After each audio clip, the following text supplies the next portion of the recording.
L'hyperhidrose, cause et symptômes. Quand il y a une transpiration excessive qui n'est pas associée à une situation qui la provoque, on se retrouve dans le cas d'une hyperhidrose. Nous allons vous expliquer comment elle se produit et quels sont ses possibles traitements. L'hyperhidrose est la situation au cours de laquelle le corps humain transpire de manière anormale. Il s'agit d'une transpiration excessive qui n'est pas générée par une cause qui la provoque. Il est naturel de s'attendre à une augmentation de la transpiration les jours où il fait chaud ou lorsqu'on réalise une activité physique. Avec l'hyperhidrose, la transpiration excessive n'a pas lieu à cause de ces situations, elle est constante. La transpiration est, pour le dire de façon basique, de l'eau. À peine 1% de ses composants sont des sels. Le corps la produit dans les glandes sudoripares pour réguler la température corporelle.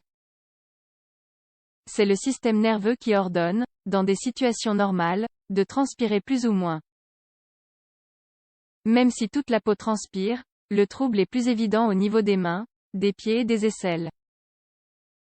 Ces régions, si l'humidité se stocke pendant longtemps, peuvent s'infecter en générant une mauvaise odeur à cause de la décomposition de la transpiration à travers les bactéries. Cette situation porte le nom de bromhydrose.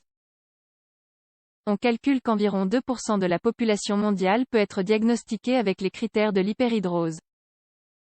Il est commun que le trouble soit familial, avec des parents et enfants, ou frères, sœurs, qui en souffrent. Cause de l'hyperhidrose. L'hyperhidrose peut, pour le dire de façon basique, s'attribuer à deux causes générales, la primaire ou idiopathique et les secondaires. La forme la plus commune de présentation répond à l'hyperhidrose primaire, c'est-à-dire celle qui se génère elle-même. Le type primaire porte le nom d'hyperhidrose focale essentielle.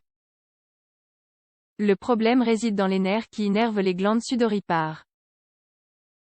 Chez ces personnes, ces nerfs sont hyperactifs et stimulent constamment la production de sueur. Même si la sueur ne s'associe pas à la chaleur ou à l'exercice, elle peut augmenter avec le stress. Les causes secondaires d'hyperhidrose sont variées.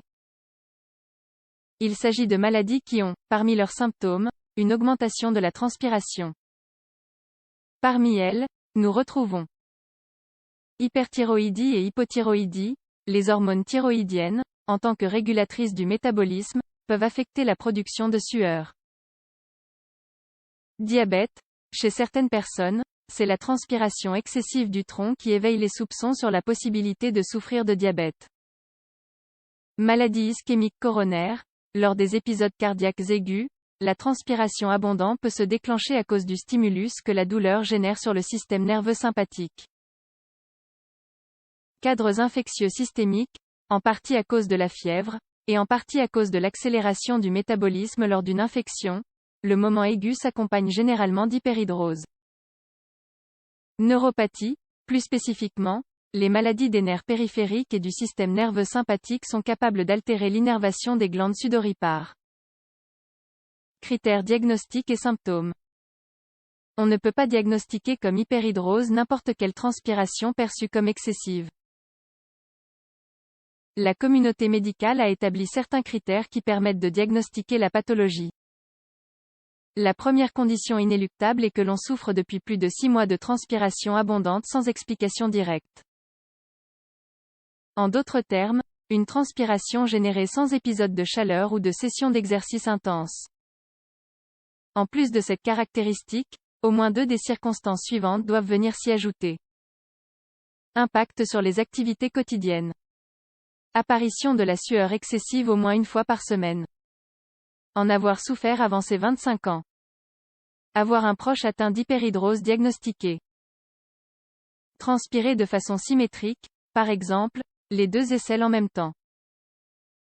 Transpirer pendant son sommeil, des nuits où il ne fait pas chaud. Traitement pour l'hyperhidrose antitranspirant, c'est la première mesure que l'on prend chez les personnes qui souffrent d'hyperhidrose. En général, il s'agit d'un traitement instauré par le patient lui-même avant de consulter le médecin. Le composant des antitranspirants qui agit le mieux est le chlorure d'aluminium. Les effets indésirables sont l'irritation dermique, surtout chez des personnes ayant la peau sensible. Médicaments. Même s'il existe des médicaments pour réduire la transpiration, on ne les recommande pas toujours à cause de leurs effets indésirables.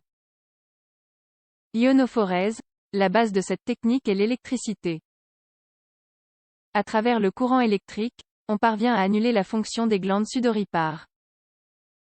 Le traitement requiert une série de sessions pour être efficace et n'a pas d'effet secondaire important. Le passage du courant est contrôlé et on n'atteint en aucun cas des niveaux dangereux pour le corps.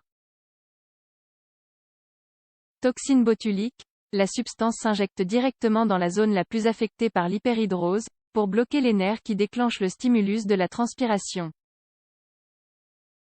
Elle peut s'injecter dans les aisselles, dans les mains et dans les pieds. Chirurgie.